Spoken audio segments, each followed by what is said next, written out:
We're going to talk about the fall of Yugoslavia.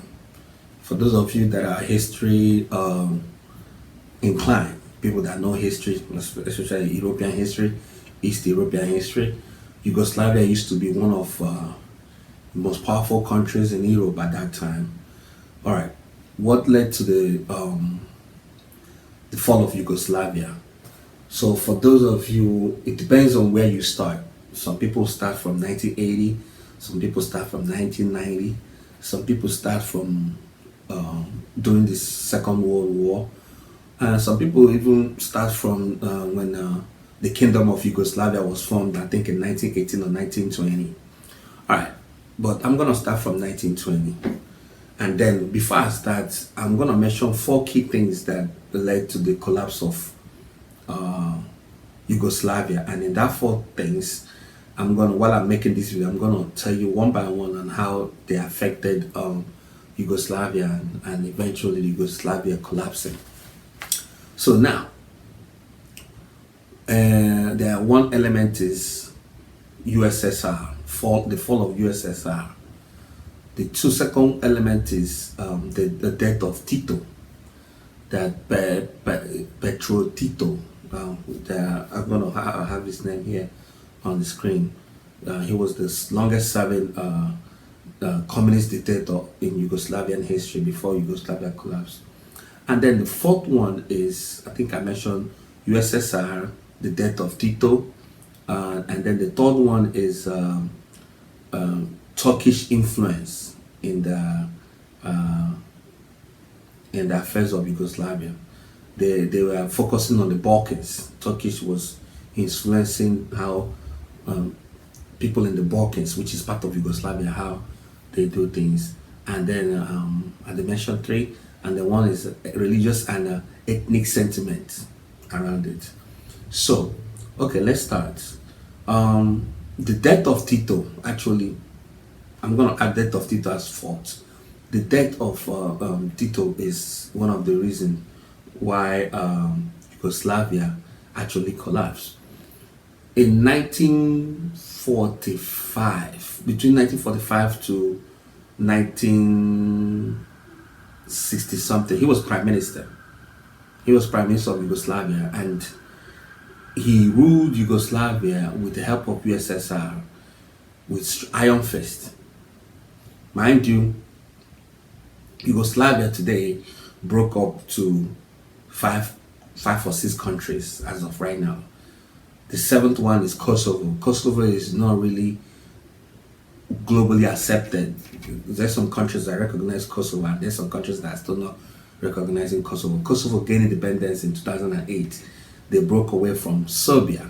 So now the other countries are Macedonia, Montenegro, Serbia, Croatia, and Bosnia-Herzegovina.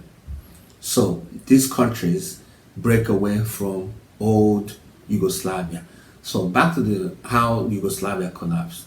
Yugoslavia collapsed mainly because of Tito died. You know, the longest serving dictator of Yugoslavia. In the 70s, it transformed Yugoslavia to a socialist country. At least, I'm guessing the reason is to feed him properly during the Cold War, and they continue going. They continue under USSR guidance or whatever.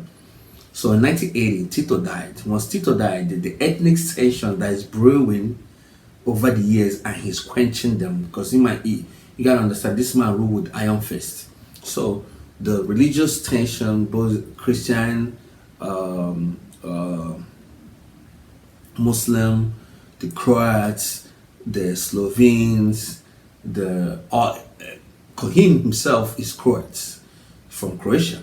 You know, he comes from that place, and his mom is last time I checked, his mom is a Slovene, so that's Slovenia. So when he died, those ethnic tensions start to brew again, start to come on the surface. So USSR was the pillar that was trying to hold them together.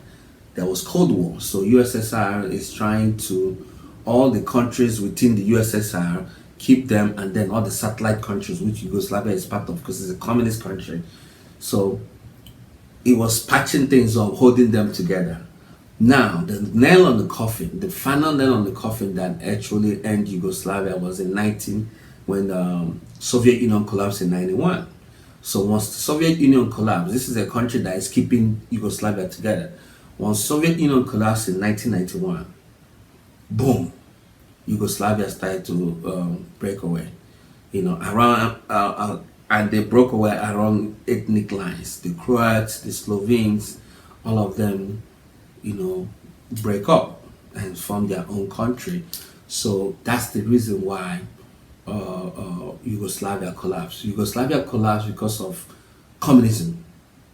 Communism died, capitalism won, and once capitalism won, the dominant effects around East Europe all the way to Eurasia, the effect was massive. So when Tito died in 1980, that's when the writing was on the wall. But the Soviet Union that time was patching things up until Soviet Union itself collapsed. So I'm not in this video. I explain history as simple as possible. But I want people to understand history from a fun perspective, because if you see other YouTube channels, they don't really talk about history. They make it so complicated, so big. So I might be missing a lot of stuff, but for somebody that don't know anything about Yugoslavia or want to understand it in the simple terms, this is the channel for you to come to know this type of history in a simple form. So yeah, that's how Yugoslavia collapsed. It's simply communism. It wasn't not effective anymore. It doesn't pay. Capitalism won. And also, as I said, outside interference played a role too. Like in the Balkans, the Turks were interfering because the Balkans have a large Muslim population and some sort of people that have their lineage back to the Turks. So because during the Ottoman times, it used to be part of Ottoman. So Turkish influence also played a role in the breakover, in the ethnic divide that happens. So but in summary, the fall of Yugoslavia is due to the fact that communism fell. USSR died, and all these countries died with them. So yeah, that's the video, man. If you have watched up to this point, whenever you hear about Yugoslavia, communism, that's like to see. If you expect it to a 5 years old, that's the reason why they died. Yes, the ethnic tensions, the ethnic tension played a big role, but in a country where everything is working perfectly, those things can be suppressed. Their longest serving prime minister / president did it when he was in power until he died in 1980. Once he died, the pillar that was holding the country strong with iron fist is no longer there. So everybody took their own. That's how Yugoslavia fell. Alright, if you have watched up to this point, thank you for watching. In this channel, I'll be bringing history. It's not something I'll be doing all the time, but every now and then I'll bring history and political leaning history stuff for you guys to consume, man. Alright, thank you. Subscribe to my channel and continue to support me. You know who you are. I appreciate you, and see you guys on the next one. Bye.